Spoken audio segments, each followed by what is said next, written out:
Hi friends, welcome to my channel. Mahashivratri హిందువులు అత్యంత భక్తి శ్రద్ధలతో జరుపుకునే పండుగ. శివుడికి సంబంధించిన అన్ని పండుగలలో ముఖ్యమైనది, పుణ్యప్రదమైనది ఈ మహాశివరాత్రి. అయితే ఈ మహాశివరాత్రి ఎప్పుడు జరుపుకుంటామంటే మాఘమాసంలో వచ్చే కృష్ణ బహుళ చతుర్దశి నాడు ఈ మహాశివరాత్రి పర్వదినాన్ని ఎంతో భక్తి శ్రద్ధలతో దేశమంతటా ఎంతో వైభవంగా జరుపుతారు. సంవత్సరానికి ఒక్కసారి వచ్చే ఈ మహాశివరాత్రి పర్వదినం ఎంతో విశిష్టమైనది.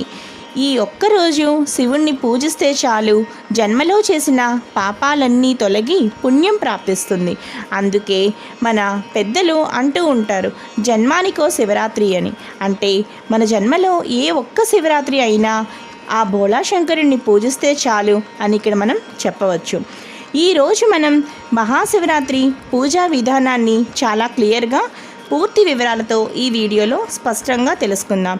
శివరాత్రి రోజు శివుణ్ణి ఎలా పూజించాలో, అలాగే ఉపవాసం ఎలా చేయాలి, జాగరణ ఎలా చేయాలి అనే ఈ అంశాల గురించి మనం ఇప్పుడు ఈ వీడియోలో చాలా క్లియర్గా తెలుసుకుందాం. మహాశివరాత్రి పర్వదినాన్న 5 గంటలకే నిద్ర లేచి శుచిగా తలస్నానం చేసి పూజా మందిరమును, ఇంటిని అందమైన తోరణాలతో, పూల మాలలతో అలంకరించుకోవాలి. ఆ రోజు ఉతికిన వస్త్రాలను ధరించి శివుని పటానికి కానీ పార్వతీ పరమేశ్వరుల పటమునికైనా సరే గంధముతో కుంకుమతో బొట్టు పెట్టి పూజకు సిద్ధం చేసుకోవాలి.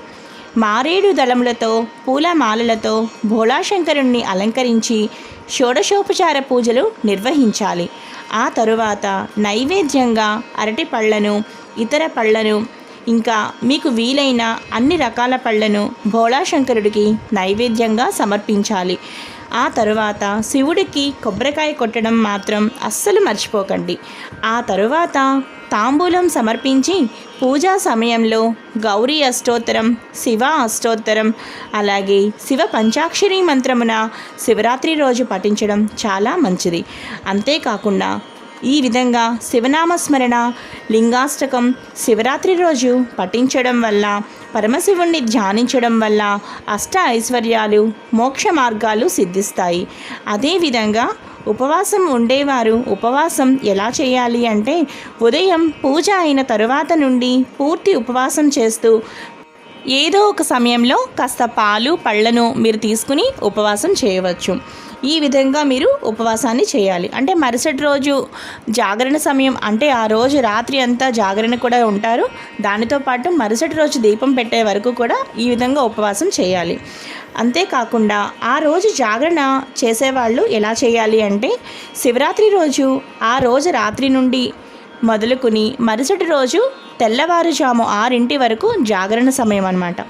చక్కగా జాగరణ చేసేవాళ్ళు తప్పనిసరిగా శివరాత్రి రోజు జాగరణ చేయడం ఎంతో పుణ్యప్రదం.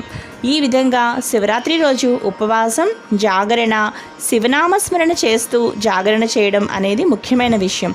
శివ సహస్రనామం, శివ పురాణం, శివారాధన పారాయణం చేసేవారికి, అంటే ఈ విధంగా మహాశివరాత్రి రోజు ఆ పరమశివుణ్ణి ఈ విధంగా ధ్యానించడం వల్ల మరో జన్మ లేదని శాస్త్రాలు చెబుతున్నాయి.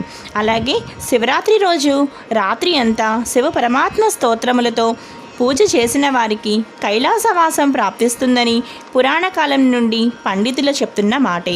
ఈ వీడియోకి సంబంధించి ఇంకా మీకు ఏమైనా డౌట్స్ ఉంటే తప్పకుండా ఈ వీడియో కింద కామెంట్ చేయండి. ఈ వీడియో కనుక మీకు బాగా నచ్చినట్లయితే తప్పకుండా లావణ్యాస్ లైఫ్ స్టైల్ ఛానల్ని సబ్స్క్రైబ్ చేసుకోండి. అలాగే ఈ వీడియోని అందరికీ షేర్ చేయండి. అలాగే ఈ వీడియో లైక్ చేయండి, షేర్ చేయండి. అలాగే సబ్స్క్రైబ్ చేయడం మాత్రం అస్సలు మర్చిపోకండి. చూస్తూనే ఉండండి లావణ్యాస్ లైఫ్ స్టైల్. మరో మంచి వీడియోతో మీ ముందు ఉంటాను. Thanks for watching.